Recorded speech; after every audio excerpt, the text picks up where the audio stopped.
Hey, yummy. Ah.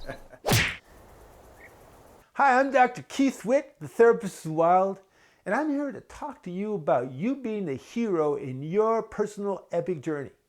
When you were conceived, a universe came into being. The center of that universe was a hero.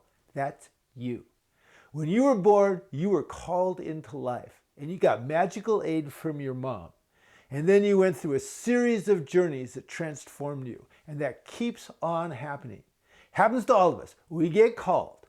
And we don't just get called from something we want, or we don't get called from burning bushes or God or anything. Often we get called from a big, stupid mistake. You can have a motorcycle accident, or you can leave the wrong woman, or you can cheat on your girlfriend, or some other bullshit thing like that. And you know what happens? You are called. Life starts going to hell, and then you don't want to change. You don't want to do anything different. No, it's not me. But then you get called again. Some other fucked up thing happens, and then you go, okay, I'm going to change. I'm going to accomplish something. I'm going to go someplace. And you have accepted the call. And after that, something cool happens. You get some kind of aid from somebody, the right book, the right movie, the right friend, the right teacher, or something. And then there's a lot of hassles and adventures and problems and so on. And you change. And then when you change, you tend to bring that change back to all of us. Okay, that is the hero's journey, and you are on it your whole life.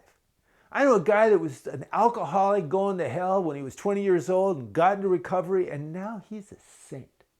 He is someone that goes through the world and has helped thousands of people recover from alcoholism. He's somebody that lots of people call. He's the go-to person. His universe has become a transcendent universe because he was called by his alcoholism. He got the call, he received the help, and he transformed.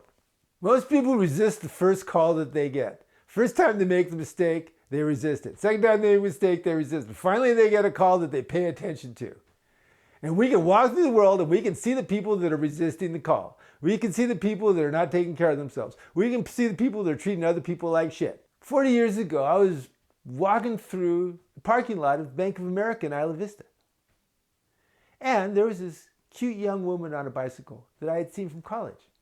Her name was Becky. She said, "Hi, Keith." And I went, "Hi," and stopped. I felt just a little flutter in my brain. Something was there. And I was not a very socially confident person at that time.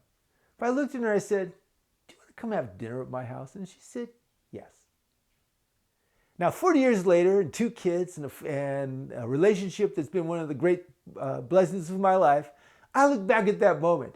That moment, that little twitter of interest, combined with that little anxiety, that was a crucible moment.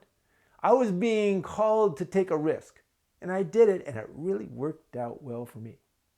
How many moments like that have you had? How many times have you said yes to that? How many times have you said no? What could have happened when you said no? What did happen when you said yes?